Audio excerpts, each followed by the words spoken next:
Unë jam Ervin Baku. Unë jam Kristi Seatlari. Dhe të dy bashkë kemi vendosur t'i bashkohemi gigantit Fred Cakro në podcastin e tij Okult. Kështu që mirë sa keni ardhur sonte dhe do të jemi bashkë çdo të martë në orën 20:30. Mirë sa keni ardhur në episodin e parë të Okult Sport. Natyrisht të dy jo pa qëllim vendosën të dalim sonte, sepse akoma është ajo aroma e fitores shtunës mbrëma, një fitore historike e Shqipërisë në Leskovec të Serbisë 1-0. Kështu që kemi qenë të dy bashkë me Kristin në dy grupe të vogla të ndara dhe sot do të flasim për kombëtarën dhe do të sjellim eksperiencën tonë, atë çka ne kemi jetuar në ato 48 orë tona në Serbi. Apo jo, Kristi? Emocione shumë të forta vini. Ne ishim me itinerare të ndryshme. Të ndryshme, po. Ti nga toka, unë nga ajri. Eksakt fare. Mund të them që ishte një eksperiencë shumë e bukur. Domethënë nuk e di, nuk kisha përjetuar emocione kaq të forta ndonjëherë më parë. Akoma e kam atë, domethënë vërtet energji, shumë energji, adrenalin kam 48 orë pa gjumë, më beso. Dhe nuk besoj se do përjetoj emocione kaq të forta ndonjëherë. Ishte, domethënë, për ne profesionin ton gazetari, domethënë ishte si thua të jesh në vendin e dur, në kohën e dur, në një Ishim me fat. Me fat. Ishim me fat që ishim atë stadium. Lavdi Zotit. Ishim shumë pa gazetarë dhe ishim me fat që ishim në atë stadium sepse ishte ndeshje që nuk duhej humbur. Nuk e di. Më vjen keq për gjithë kolegët që nuk ndodheshin aty, por ishte një fitore historike, siç e tham, kundërshtarit ton shekullor. Por nuk ishte aq i lehtë. Patjetër. Kishte peripecitë e veta. Ta nisim nga paktën unë do t'rregoj eksperiencën time që ta nisim nga toka apo nga ajri. Nisem nga toka.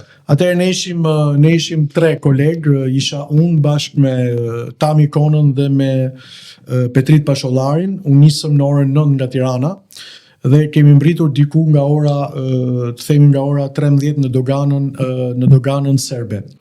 Aty kemi gjetur në doganën serbe kemi gjetur 4 gazetarë, kemi gjetur Ylli Agën, Redi Jupin, Elvis Rexhën dhe një operator. Stafi i Digitalbit, që kishin aty, Kristi, 2 orë e 40 minuta. Në kufi? Aty, po. Ishim bllokuar? Ishim bllokuar aty 2 orë e 40 minuta. Atyre ja kishin marrë ato dokumentat. Okej, vinë aty te ne, na marrin te ne dokumentat. U bashkuat, u bët një grup shqiptarësh aty. Një grup shqiptarësh. Mirë, po, ata kishin marrë, ne ishim me targa shqiptare, me makinë me targa shqiptare, ndërkohë që ata kishin marrë një makinë me targa maqedonase. Siç duket për mos patur probleme, po 2 orë e 40 minuta. Ne i nxorëm dhe kartën e AIPS-it, që mendoj që na bëri punë. Mbas 10 minutash ata ikën, erdhën, i kontrolluan komplet makinën aty. Besoj që ata i kanë pasur një sistem emratuar. Patjetër.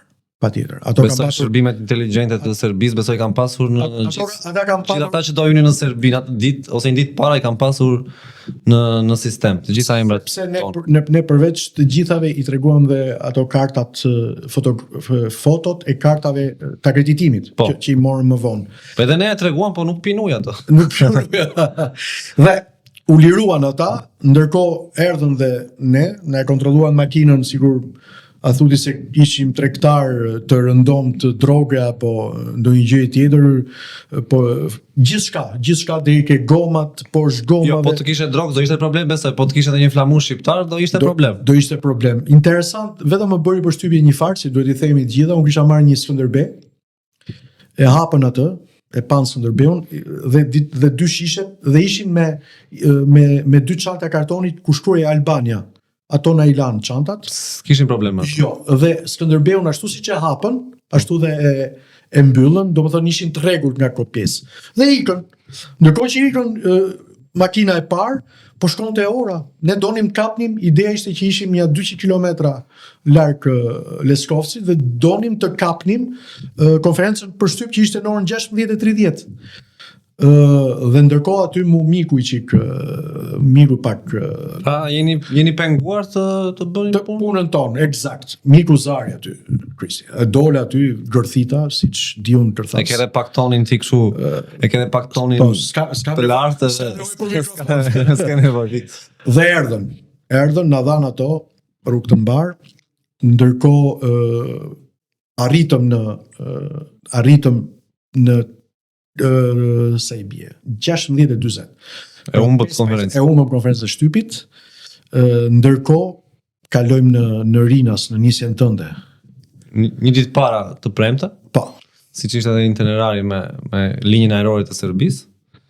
Kur mbërritëm kishim bërë një plan që do shiknim pak Beogradin dhe të nesër në mëngjes do udhëtonim për në qytetin e ku luaj ndeshja në Leskovsk. Ti ishe me?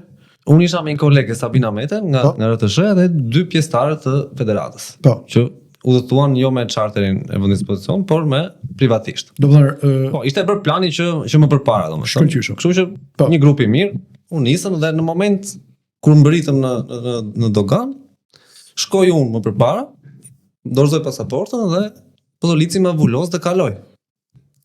Vjen shoku im, kalon dhe ai. Në momentin që erdhi rradha e gocave, mbetëm aty. pse? Çfarë ndodhi? Në atë moment vjen një polic, na pyetet edhe ne, thotë ju me gocat jeni? Po i thon. Pasaportat ju lutem, pasaportat. Vini me mua te një dhomë, 4 aty. Pas një 10 minutash bashkohet dhe Dritan Shako Hoxha me ne aty. Në atë dhomë. Në atë dhomë. Bashkë me një shokun e vet, shqiptar edhe ai. Të gjashtë në dhomë, duke pritur policinë. Pritëm ja 20 minuta. Unë kisha marrë disa kështu fruta të thata. Dhe morëm edhe sportivitet, normalisht. Vendosën doreza dhe filluan me çantat. Atletet na joqën, kontrolluan mos kishim me një flamur të fshehur apo të një simbol. Kishim marrë urdhër që nuk lejoj. E bën çantën sa madje edhe portofolin, nxorën Edhe portofolin. Po, portofolin. Nxorën portofolin, eurot. Edhe eurot. Po, Çmërsh. të gjitha eurot. Kontrollonin eurot, por nuk e kuptova. Ndoshta mendonin mos ndonjë euro falso apo ose ndonjë pult droni ose ku diun, çfarë Që të gjeni në një shkap një gjë. Ndërkohë që ato e dinë shumë mirë që kontrolluan dhe gocat. ju ishit gazetar. Po. Ne treguam dhe në akreditimin, po ata kishin emra të sistem, ata mendonin që ne do shkonim në stadium, ata e dinin shumë mirë që ne do shkonim në stadium. Por puna ishte mos kishim ndonjë simbol, sepse ajo nuk lejoi, asnjë tifoz shqiptar s'do të ishte në atë stadium. Më pas ja 1 orë 40 minuta vjen një si shefi tyre që ishte dhe ai tha që janë në rregull, okay. Mund t'ja jepni pasaportat të vazhdojnë. Po aty si ja kalut aty në burg, domethënë, ç'a ndodhi aty? Me kaluam me sportivitet pastaj, se filluan po bënin mua betëm ata policët që ishin, sepse ata I kemi pamjet e po kemi pamje, do të vendos regjia një pamje time nga ajo dhoma. po. Është një pamje ku unë presta ajo dhoma aty dhe ndërkohë që ta më filmonin në shoqëria, domethënë është filmonte në momente që s'mund të ndodhin dy herë. Ja aty. Edhe sirenat e policisë nga mbrapa. Tamam, do në kështu si tip. Po kishin mbaruar me mua këtë punë dhe unë po plisja që të vazhdonin me kolegët. Më pas mbarojmë, e humbëm atë pjesën, sa dhe makina me qira që kishim rezervuar. Ju mort një makinë me targa serbe. Pra, do. Okej. Ne ishim të infiltruar. Ishin shtrenjtë qerat, Kristi? Po, jo, nuk është se ishin shtrenjtë, po kishin disa rregulla strikte që duhet të liejnë depozit cash. Lam diku te 500 euro për Cash. Po, cash. Po pse? Po sepse kështu ishte politika e makinës, e kompanisë që jepte makinë me qira, ishte kompani vendase. Okej. Kështu që pasi paguam. Se zakonisht lejnë gjithmonë një diçka, po e lejnë kartë, domethënë. Po, kjo e kishte kështu. cash. E kishte cash, sepse punë e tyre Do ndoshta ta marrësh mbrapsht në fund, po, patjetër që po. Nuk ishte shtrenjtë. Me gjithë siguracion mund të them 130 euro. Okej. E përballueshme domethënë. Një makinë kaluam natën në Beograd. Beogradi ishte një qytet i bukur, më ka surprizuar. I bukur, ëh? I bukur, por shumë ftohtë. Më pas të nesër në mëngjes nisemi për në Leskovac. Okej. Leskovac si thonë në Shqip, në serbët i thonë Leskovac. Atëherë domethënë mbrin ne në stadium.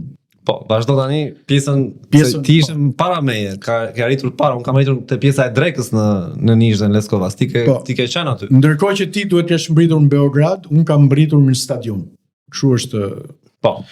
Dhe sa mbrim në stadium vjen një i policisë të Beogradit, të Leskovsit dhe një Gertjan Brovina, i autoritetit të mbikëqyrjes policore shqiptar.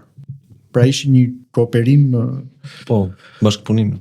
Dhe thotë ju e dinin ato ku pavarësisht se na pyetën ku jeni sistemuar, ne ishim sistemuar në hotelin Villa Mala Evropa. Villa Evropa e vogël. Bëjmë pyetje kështu se më lidhje tani. Mendon që mund të ishit në vëzhgim pa e ditur? Pse di, ndoshta, patjetër. Pse di. Po ai na tha këtë, dëgjoj tha, kur mendoni të ikni tani nga stadiumi? Po i thashëm do shikojmë të stërvitjen në 5:30 dhe pastaj do ikim. Shkuam aty në 5:30, pam stërvitjen 15 minutat e para, sepse mbas 15 minutash media largohet dhe ikim. Ndërkohë që ikim thot ai do ikni, po i them unë. Ndërkohë ishte errësuar pak sepse bënte lidhje domethënë me shumë televizione, si unë si kolegët dhe tha, "Okej, jemi gati." Shkuam hypëm makinë dhe ndoqëm makinën e policisë, e cila na çoi në hotel. Shoqëroj. Po, shoqëroj biles i kërkoj regjist, lutem pamjet e shoqërimit të makinës policisë. Keni qenë kështu rehat fare domethënë. Është të mbrojtur. Po, domethënë e vetmja targ shqiptare në Leskovc ato 40 orë duhet të qenë makina e pashollajt. Ja ku është me eskort personale. Domethënë një qytet i vogël, Kristi, domethënë ti e pe vet pastaj Po më theti është si prenjasi. Si prenjasi, se nuk e kam neni jem prenjas shu, domethënë, po diçka. Vetëm e kaluar se prenjasi rruga çon po Grades ose në Korçë. Çdo se kush kthehet në prenjas. Dhe shumë interesante Kristi, se shkojmë në hotel. Sa mbrim të dera hotelit, prishet makina. Po. Po si abët? Mbritëm aty në hotel, natyrisht policia hyri para aty në hotel, se qa folën ata atje. Ndërkohë që mua më kishte ardhur një kushuri, sepse tezja dhe daja e mamit tim kanë emigruar në vitin 1900, kanë qenë këngëtar me famë europiane shumë të madhe. Daja e mamit u vendos në Leskovc, tezja e mamit në Beograd. Pra ti kishe farefis të largët.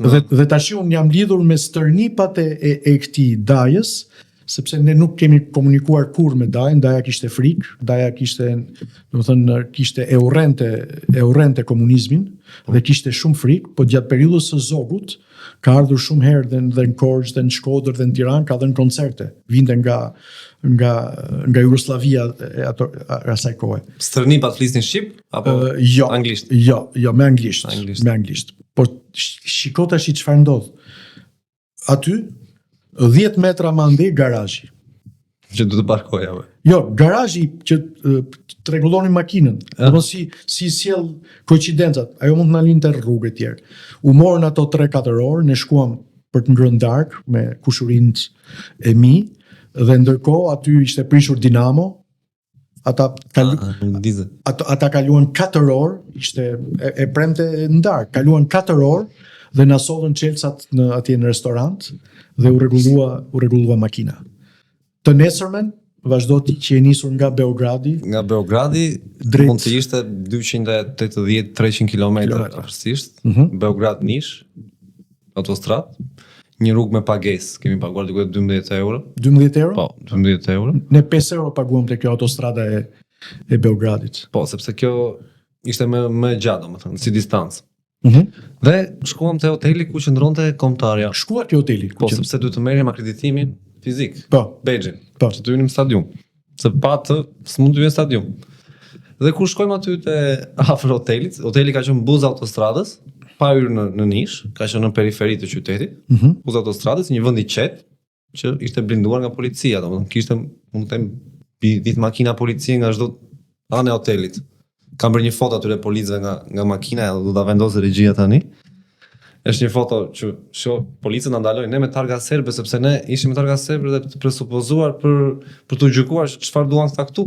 Çfarë duan ta që afrohen te shqiptarët? Po, që afrohen te shqiptarët. Po. Dhe po, ja ku është foto. Po.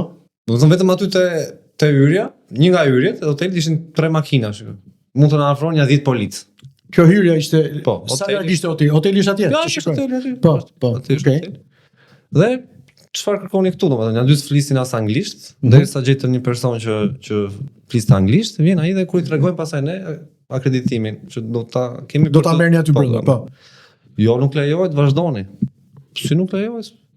Jo, ikim, jo qëndrojmë, jo ikim i marrim në stadium, po në stadium kishim frikën se nuk do na lejonin të futeshim aq afër sa për të tërhequr akreditimin, që të bënim takimin me zyrën e shtypit. Po ndërkohë nuk u lidhit me Fationin? Atë bëm, u lidhëm me Fationin dhe Fationi ka dalë Fationi jashtë, na ka dhënë akreditimet, sepse ti informojmë shikuesit që Fation Kodra është PR-i, drejtori i PR-it të Federatës Shqiptare të Futbollit. Po. Doli Fationi? Doli Fationi dhe na ka pajisur me akreditimet dhe më pas. Ju lan të futeni në hotel? Jo.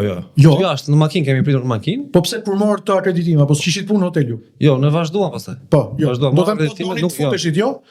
Po, duhet të filloni me targën, të fusni targën në sistem, të kishte disa peripeci të tjera. Ishte një odisej gjatë ajo. Odisej. Kështu që ishin masa sigurie të gjitha këto. Po. Vazhdojmë në nish, kemi drekuar në nish, më pas të stadiumit. Po nishi si ishte në raport me Po më ndryshe, ishte pak më me Leskovcin. Ishte pak më ndryshe, domethënë një qytetëzë mund të them. Unim te ajo qendra si tip pedonale që ishte e qytetit, konsumuam diçka aty dhe më pas ushqimi në fakt më ka pëlqyer. Po. Në të drejtën sepse shije ballkanase. Ato zgarat ato. Po, ato zgarat, peskavicat mirë. Dhe më pas drejtohemi për në stadium. Po. Në stadium pastaj u takuam bashkë. Aty u takuam bashkë.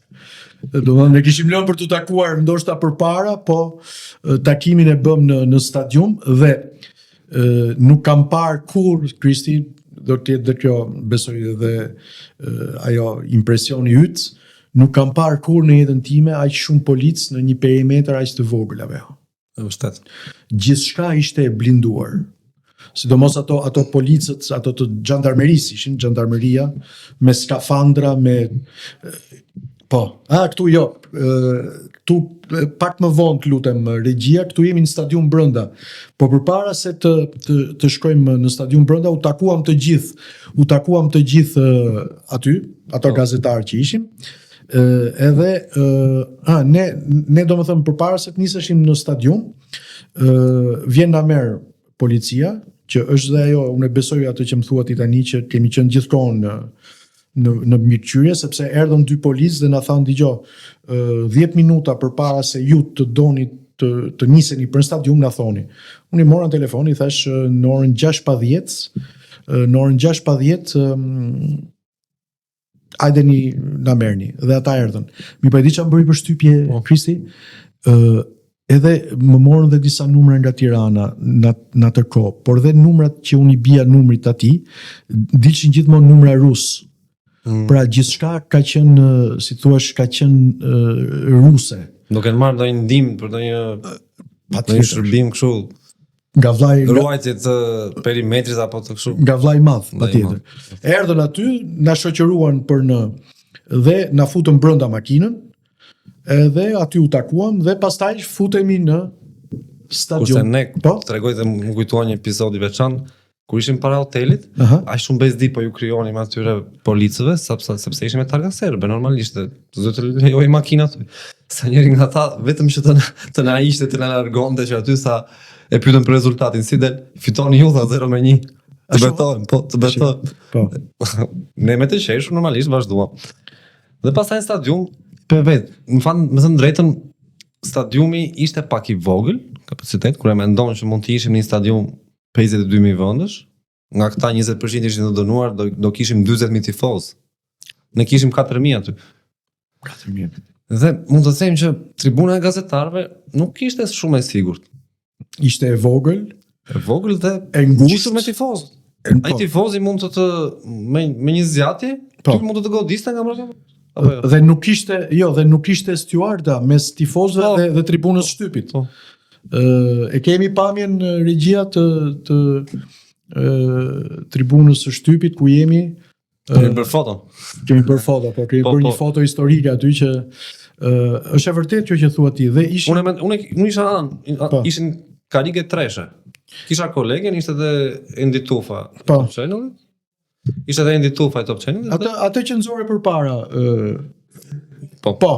Ishte Endi Tufa, kolege Sabina dhe unë isha nga pjesa e tifozëve dhe ndija që isha shumë afër dhe ata që bërtisin ndonjëherë kështu thoya që nuk është se kishte një perimetër sigurie. Ja, këtu jemi, ne? Po.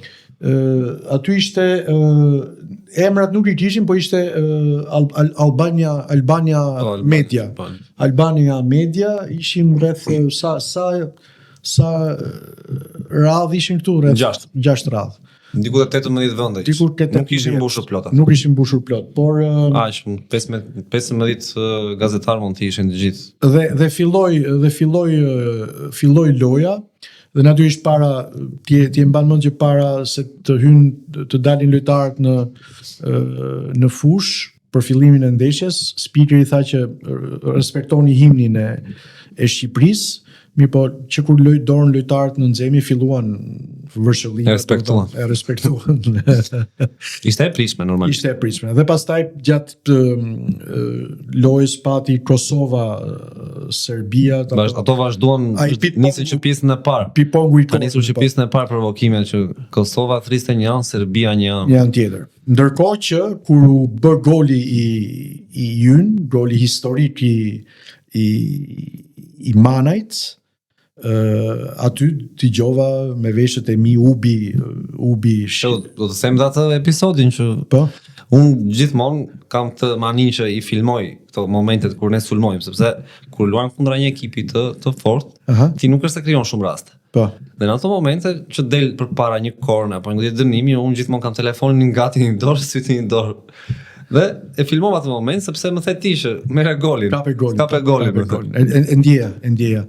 Dhe aty dëgjuam ubi, domethënë vdekje shqiptare, po domethënë mos haro gjën u shuajtën shpejt. Mos haro gjën më të rëndësishme që ne kemi bërtitur aty.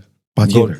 Gjithë dhe ata. Gol u çuam dhe ata po na shikonin sa fytyra të vrenjtura kështu. Çfarë bëjnë këta? Duke prisin ata. Ndërkohë që kolegët që i kisha unë në krah djathi bie, kolegët serb, patën një sjellje korrekte, domethënë nuk kur ai fliste serbisht në ato porlando më thoja çfarë thotë ato me shumë mirësjellje e përkthenin në anglisht. Mua më ndodhi ky rast. Mua më ndodhi një episod aty. Në një moment Alban Xhiani më komunikon nga fusha, sepse ata ishin në fush, sepse janë broadcaster dhe transmetojnë ndeshjen. Ti shpjegoja Blendi Fevziut si hyje i poshtë në fush, sepse nuk po e gjente dot pjesën e hyrjes në fush, sepse ishte në tribuna aty me ne. Dhe në atë moment unë udhëzoj Blendin që zbret poshtë dhe dorat e pjesa e gazetarëve serb. Dhe njëri nga ata kur po kaloja, ndaloi më kapi bexhin.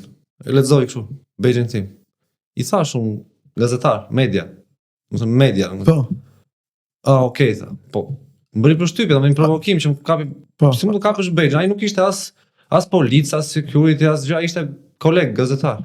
Plus që e pa që ti ishe gazetar, se aty ishte media me të madh. Duka i pa njohur. Dhe më provokim, thon.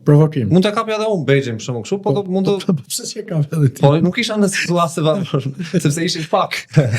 Dhe dëgjoj. Dhe pastaj vazhdova te vendi im. Dhe ne patëm një farë ndjesie të sa që filluam ato batuta tona që mirë bëm gol, mirë do fitojmë domethënë. Po si kush i shplani bë do si do të në stadium, e kupton? Thjesht mos lëviz nga vendi, çfarë do të ishte domethënë edhe këtë e fryu pak edhe ajo festa e Manajt, ajo ishte shkëndija e parë. që ai festoi me shqiponj. Ajo ishte një Ai kemi foton e famshme ta vendos regjia. Kjo është një foto fantastike. Ai festoi me shqiponj dhe festoi te pankina e Serbisë. Tani Kristi kartonin e mori që festoi te pankina e Serbisë apo që festoi me shqiponj? Apo të dyja dy teori. Dy teori, Tani të cilat do t'i shohim në vazhdim si do jetë dënimi që manaj mund të marrë, është një dënim i mundshëm. Pse ka një hetim, ë? Po. Okej. Sepse po ta mbash më dhe me Shaqirin kur ka bërë shqiponjën atëherë ai është dënuar. Nuk ka qenë europian apo botëror, nuk më kujtohet tani, por edhe manaj provokim mund ta quaj FIFA, sepse ai është drejtuar drejt pankinës të Serbisë me në fakt e tillë ishte, po ta shikosh e tillë ishte trajektoria, e kupton apo mund të thuash ti mund të shkojë dhe andej, po. Unë mendoj që ka ardhur. Si mendon ka shkuar ja. Ja, kjo është foto. Mirë, si mendon vini ka shkuar qëllimisht apo pa vetdije? Sidomos që mua më pëlqen shumë ajo, dora e tij me tatuazhe, dhe ajo shqiponja, është shqiponja që fluturon mbi. Ja, vendoset edhe një regjia, të bëj një pyetje vini. Po. Si mendon që ka shkuar qëllimisht aty për të festuar apo pa vetdije? Unë mendoj që ka shkuar, ka qenë i mbushur 3-4 muaj me ato penalltin që humbi etj dhe ka shkuar, mund të shkuar dhe qëllimisht, dhe mirë ka bërë. Unë mendoj që ka bërë shumë mirë. E ka gjetur. Ky është baraz me atë golin e dytë që nuk e bëri Bajrami, them unë. E vërtet e ke gjetur, sepse nga disa burime kam bërë prova në stërvitje për këtë gjë. Ashtu? Po. Bravo. Bashkë me Uzunin. Po. Qëlloj që mana e festoj aty dhe pastaj aty u tensionua pak situata, por ishte fundi pjesës së parë dhe arbitri sinjalizoi përfundimin dhe të gjithë u drejtuan dhe drejt dhomave të zhveshjes. Pastaj filloi pjesa e dytë dhe me kalimin e pjesës dytë unë i thash dhe kolegëve, i thoya se kam dhe një foto interesante që kam kapur te cateringu i medias. Po. Ushqime. Kjo ishte e papranueshme. Thua ti ishte qëllimisht ishte foto raciste. Kjo foto këtu, të nderuar shikues, ja, aty shkruan pork. Për çfarë shkruan të pork? Mos ta që kanë alergji nga mishi deri. Do me thënë hani u derra, apo ky është mish deri, se këtë mund ta marrësh si duash ti. Apo jo? Pse duaj shkruaj këtu?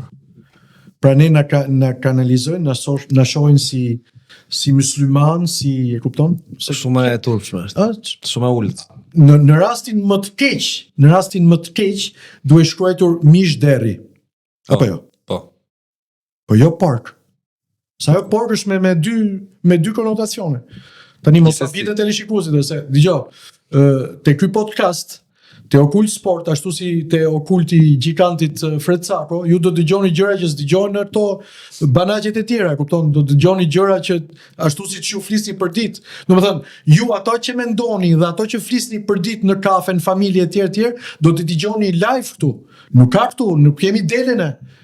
Delet duhet të ndërgjegjësohen, apo jo Kristi? E vërtetë. Sa jo pork, çfarë do të thonë pork? Mua më shijoj, ajo, mish deri. Jo, ato mora dhe ne kupton po. Vetën e tyre treguan gjithsesi.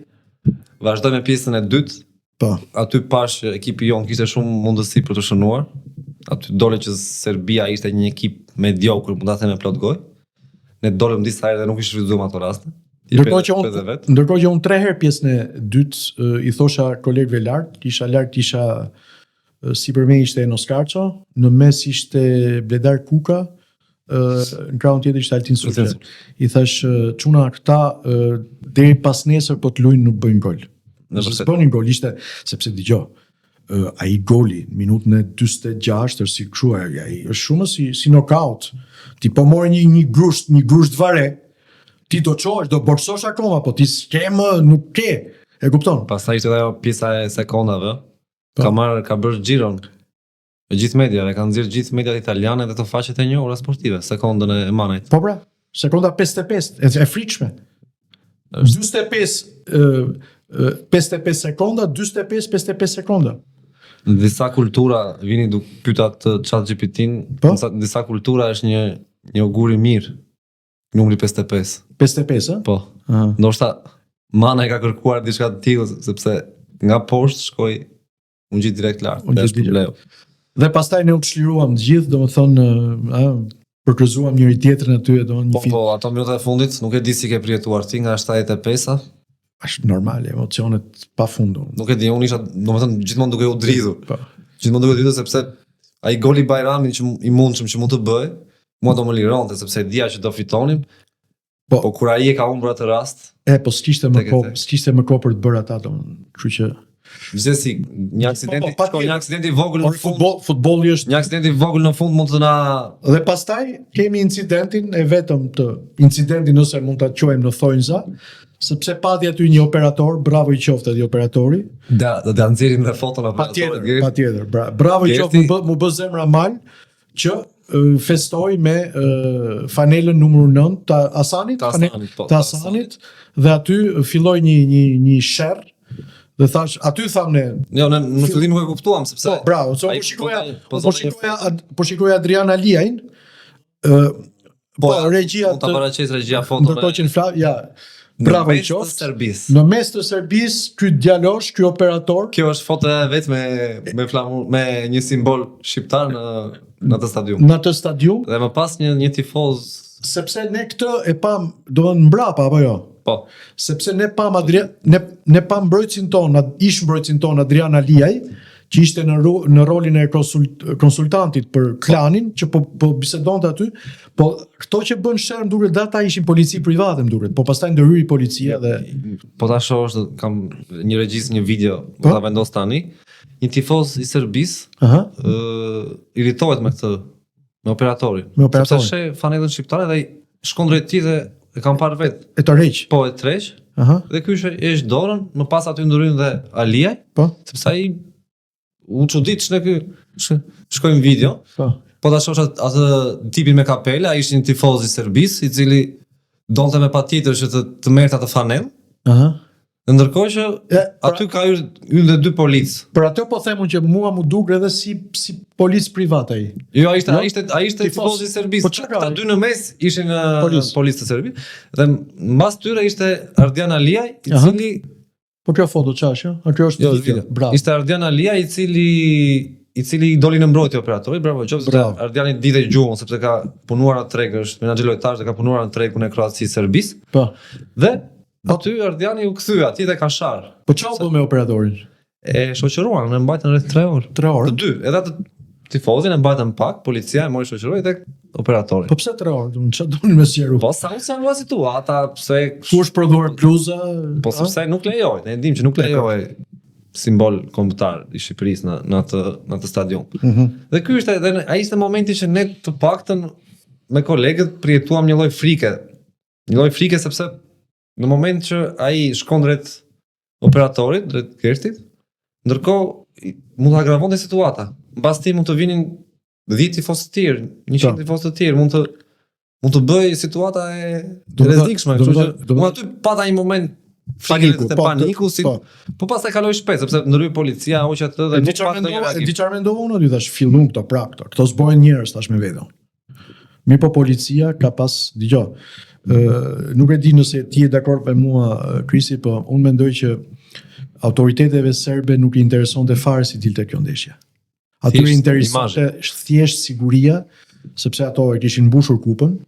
Jo vetëm që kishin mbushur kupën se na ushtroan një dhunë barbare mbi ne në 2014-ën, po dhe ajo që ndodhi me Anglinë, me tjerë, kështu që ata prandaj spostuan, imagjinoni dot në një stadium të ishte në Beograd, në një stadium 40.000 vendesh edhe e çuan ndeshjen si të luash në Tiranë, e çuan. Por ato e çun, ai udhëheqësi I tyre e çoi ndeshjen në Leskovec për interes së pari për interes të vet, sepse në Beograd I rrëshqiste situata të ngadurt. Dhe një pyetje që u bën trajnerit, mbas në konferencë trajnerit të Serbisë, ishte a do të mbaj përgjegjësi personi që ndryshoi stadiumin e ndeshjes? Ç'a tha? Tha jo, është përgjegjësia totalisht e ime, sepse ai ishte kur I djegur dhe mua dorëshën. Mua më ka pëlqyer ai trajner, edhe sjellja e tij dhe ai është një mbështetës I Vučić, dhe është kështu. Mirë, dua të them, jo, them tashi sepse kështu funksionojnë federata serbe dhe me politikën janë të gëshetuara të dyja. Ashtu që Piksi që e ka atë nickname-in, njëhet si mbështetës mbështetës I Vučić. Po prandaj ata tifozët thoshin Piksi mos u largo, domethënë se ata ishin të partisë. ishin patronazhistë. Patronazhistët. Patronazhistët serbisë. Okej. Dhe ishin me ftesë, po kishte edhe tifozë që nuk ishin me ftesë, domethënë, kishin marrë një bilet që bën ato situatat, jo po nxorrin një flamur ku ma të artën e famshme që Serbia është ka dhe Kosovën si pjesë të saj. E kemi foton? Po e kemi, se unë e kisha përballë dhe i ruaj këto momentet. Bravo. Ta vendos regjia foto që sepse kjo është e papranueshme. Po u lejua ky? Po, u lejua gjithkohës. Gjithkohës. Shko, vini, tani ata mbajnë qëndrimin zyrtar të shtetit të tyre. Po, okay. Ashtu rriten.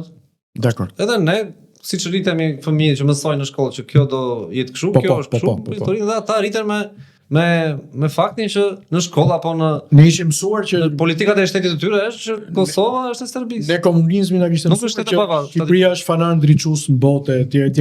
Mi po ne pastaj na u hapën sy, po këto vazhdojnë to se ka përdin dot realitetin që Kosova dhe ne do ta arrijmë Kristi.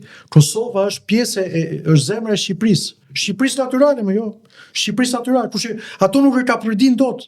Dhe ata duhet të çlirohen sa më parë ata të çlirohen nga ky kompleks, se është një kompleks autodestruktiv ky, auto vetë shkatrues. Ata duhet të ecin përpara.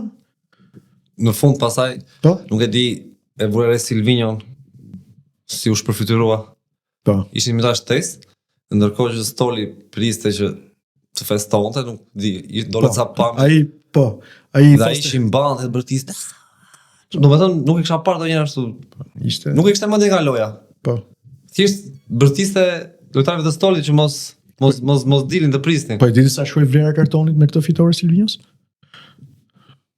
Çfarë do të thonë që do na i marrin, s'do kemi më. Do na i marrin ose federata do shpenzoj shumë tani? Po, nuk i shpenzon gjitha federata, se në fillim ai u pagua nga buxheti i shtetit. Po. Një fond shtesë nga qeveria. Pastaj kontrata e dytë ishte shpërblim për pjesëmarrjen europian dhe për vazhdimin e projektit botëror. Dhe ndërkohë ai është në lojë ende.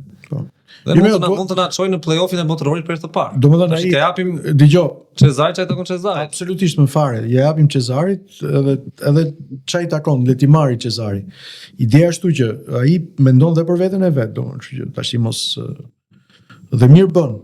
Po puna është që duhet mendoj dhe më shumë për ne, që ato zëvendësimet t'i bëj në kohën e dur, mos presi që se Manaj heroi i kësaj fitore historike kur kërkon ndrim, pra ka mbaruar para 10 minuta, kështu që ti ndroj shpejt, mos prit minutën e 78.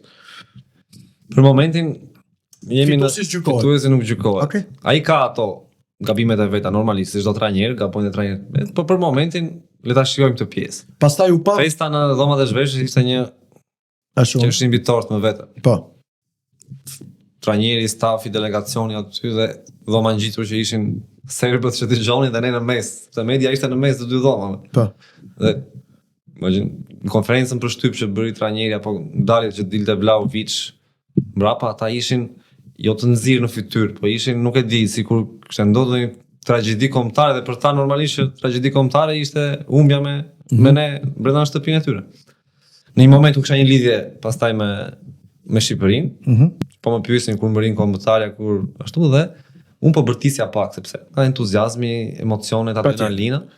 Dhe nga mbrapa kisha Vlahovic që po fliste dhe po i shqetësoja, ndërkohë vjen ai press officer i Serbisë dhe më prek më thotë ule pak volumin sepse Gentile ai apo kështu apo i irrituar ai. Edhe ai në fund po urime tha. Kështu që s'm pëlqen mua si pjesa ata ishin vetëm ruanin imazhin, nuk ai më duket si tip skufi më duket ai. Jo, ai bën punën e vet. Jo, e di pse unë e futa disa herë passwordin internetin stadium. Dhe nuk mund të themi për të gjithë shikuesit, stadiumi ku u zhvillua ndeshja e kishte Wi-Fi aq të dobët sa nuk lidhej me asnjë telefon. Vini asnjëri nuk u lidh. Jo, domethënë dhe ai thoshte, jo, ai i thashun s'punon, po gjithë i punon tha, kupton, don me një tip arrogance apo domon, nëse. Mos ta kishin ndonjë kështu fjalë kalim të gabuar. Po ndodhet edhe kjo. Unë më thoshte gjithmonë fjalë kalimi i gabuar. Dhe ne u pam te zona mix, pastaj unë dola dhe shkojmë ke makina. Ke makina Kristi, 10 xhandar këtej, 10 xhandar djathtas. Makinë e vogël ajo. Ato xhandar me buroja, me kështu.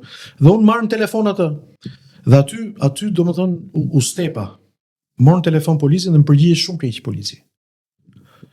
Më tha Ose mua, ne tifos polici që si, tha ishte mua, përjetuar humbjen. I thashun, ne tani duam të largohemi nga stadiumi për në hotel. Dgjoj tha, game over tha.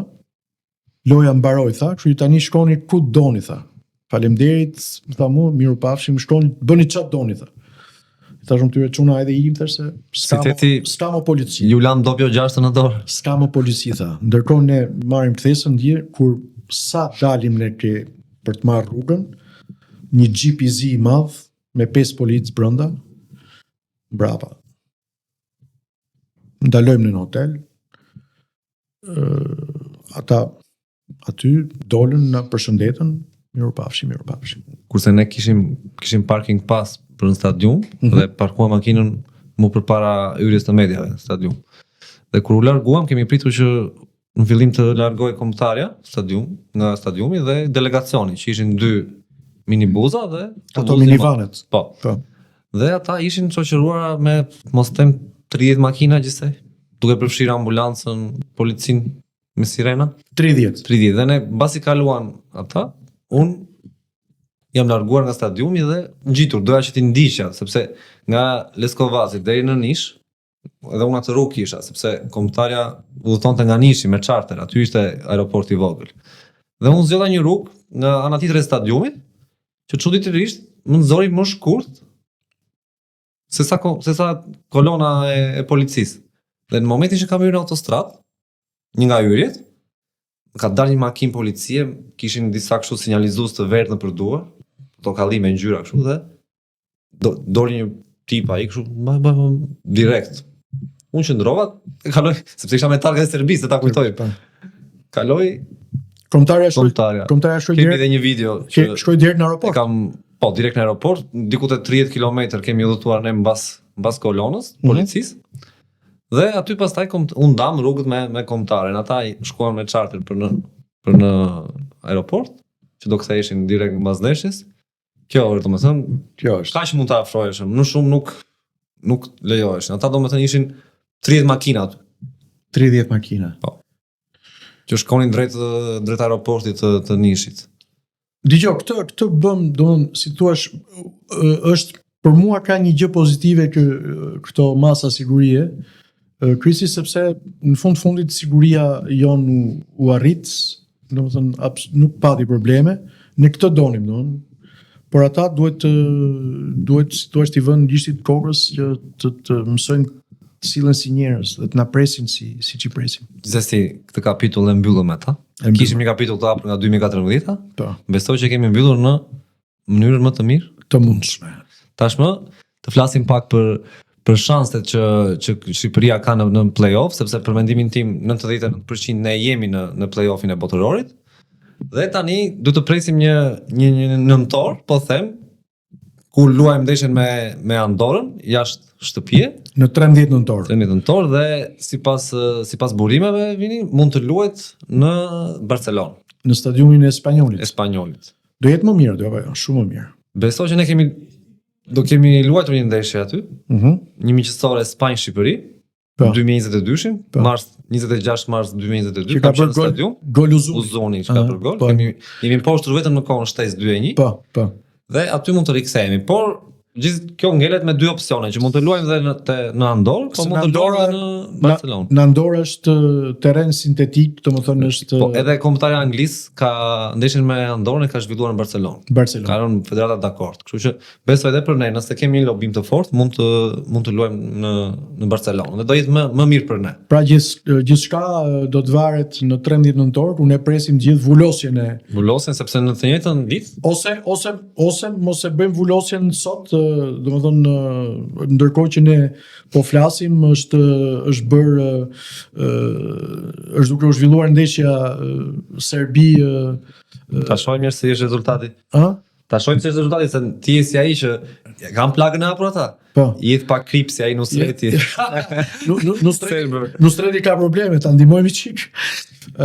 Dgjoj, pastaj them unë mendoj që në mars do të na buzëqeshi. Luajmë të ditë dhe ne me Andorrën dhe Po. Anglia me Serbinë, Me nëse një barazim në Angli ose një humbje Serbisë, Po. ne na çon matematikisht në vendin e dytë. E sigurojmë 100% vendin e dytë. Kështu që Dhe pastaj shpresojmë që të dy mos shpresojmë fitojë Serbia aty vetëm. të dy shpresojmë që të shkojmë botëror se ti tani ke marrë dhe vizën amerikane, Po pra ishte një sinjal. unë s'kam nevojë për vizë Jo. me pasaportën time franceze, kështu që jemi Unë shpresoj që ndeshjet e Shqipërisë, nëse hyn botëror, të bëhen te pjesa e Kalifornisë këtë nga Los Angeles, sepse aty kam njerëzit edhe po shkruaj aty të FIFA-s ti. Na favorizoni çik. mos luajnë vetëm te sipër nga New York, nga Boston, se këtej ka shumë shqiptar.